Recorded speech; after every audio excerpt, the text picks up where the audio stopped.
आशा के मोती चैनल में सूर्य भगवान की कहानी सुनाने जा रही हूँ। रविवार का दिन भगवान सूर्य जी का होता है।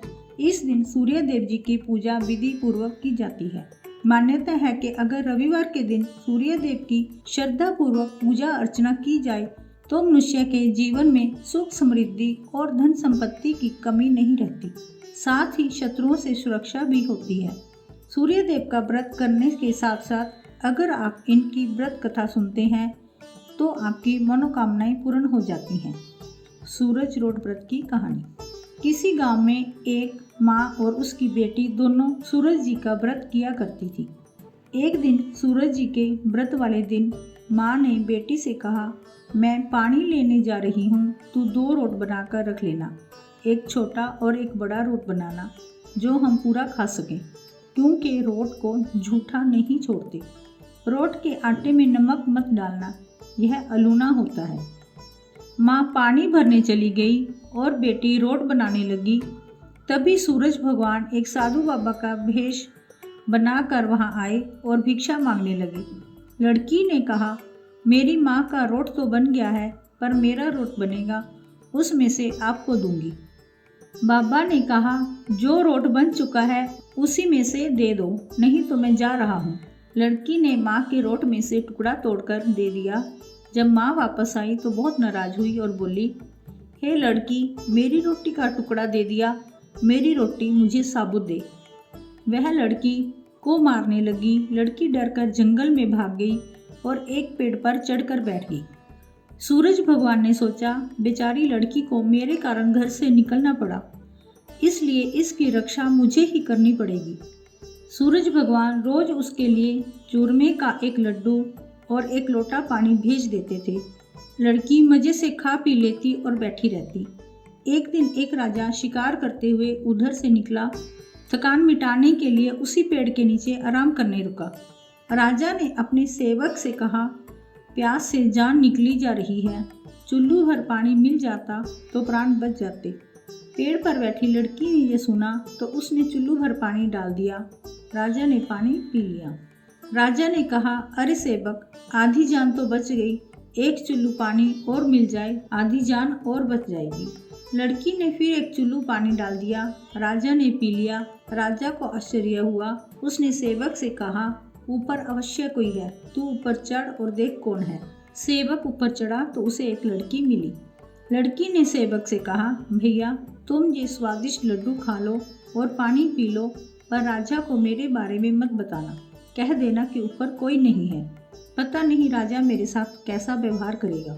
सेवक भूख प्यास से परेशान था। उसने लड्डू खाया, पानी पिया और नीचे जाकर राजा से कह दिया कि ऊपर कोई नहीं है। राजा ने सेवक से कहा, तू ऊपर गया तब तो थका हुआ था और आया तो तरोताजा दिख रहा है। नहाया और खाया हुआ मनुष्य छिपता नहीं है। मुझे संशय हो रहा है कि मैं खुद ऊपर जाकर देखता हूँ। राजा पेड़ पर चढ़ा, वहाँ सुंदर सी ब्राह्मण कन्या को पाया। राजा ने कहा, डरो नहीं, तुम बहुत सुंदर हो, मेरे साथ चलो, मैं तुमसे विवाह करना चाहता हूँ। लड़की राजा के साथ चली गई। राजा ने उसके साथ विवाह कर लिया। साल भर में ही उसने एक सुंदर बालक को जन्म दिया। उसकी अन्य रानियां, उसकी देवरानी, जेठानी आदि उसकी और उसके पुत्र की सुंदरता से जलने लगी थी। सूरज जी का व्रत आया। लड़की रानी ने व्रत के लिए रोट बनाया।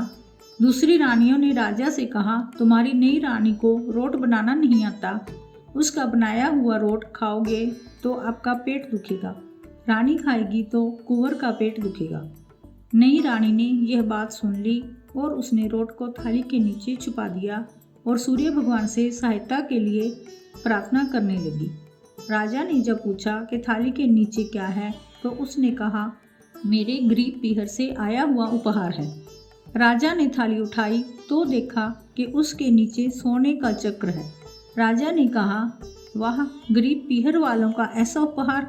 नई रानी चुप रही।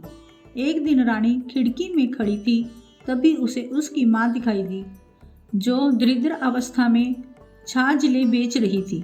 उसने सोचा, माँ को यहाँ बुला ले तो यहाँ आराम से रह लेगी, इतने नौकर चाकरों में वह भी कुछ काम कर लेगी।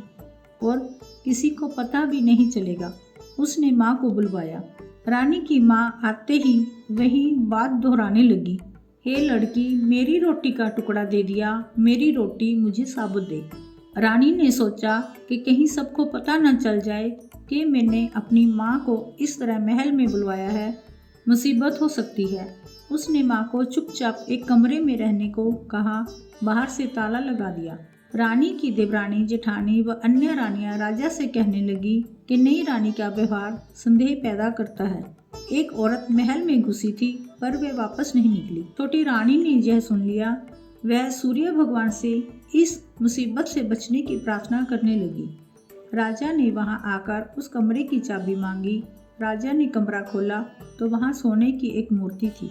राजा ने पूछा, यह मूर्ति कहाँ से आई है? रानी ने कहा, मेरे गरीब से पीहर का उपहार है। राजा ने कहा, तुम्हारे गरीब पीहर से इतने कीमती उपहार आते हैं, मुझे तुम्हारा पीहर देखना है, हम वहां चलेंगे। रानी ने फिर सूरज भगवान से मदद मांगी। सूरज भगवान ने कहा कि मैं 1.25 पहर की व्यवस्था तो कर दूंगा, लेकिन फिर मुझे नगरी में उजाला करने जाना होगा। सूर्य भगवान ने जंगल में माया नगरी बसा दी। महल, झरोखे, बाग बगीचे, रिश्तेदार आदि सब माया से बना दिए। महल की रसोई में कई प्रकार के व्यंजन बन रहे थे। सब से मिलकर और खा पीकर रानी ने राजा से वापस चलने को कहा। राजा ने कहा, जल्दी क्या है, थोड़ा आराम कर लें। रानी ने बड़ी मुश्किल से राजा को वापस चलने के लिए मना लिया और वे रवाना हो गए। थोड़ी दूर जाने के बाद राजा को ध्यान आया कि उनकी कटार वहीं रह गई है। राजा ने सेवक को कटार लाने भेज दिया। सेवक वहां गया तो देखा कि वहां जंगल के सिवा कुछ भी नहीं था। कटार झाड़ी में पड़ी मिली। कटार लेकर वापस आया और उसने यह सब राजा को बताया। राजा को पहले ही शक था। उसने तलवार निकाल ली और गुस्से में आकर रानी से सच बताने को कहा। रानी ने सब कुछ सच सच कह डाला। सूरज भगवान की कृपा और मदद के बारे में भी बताया।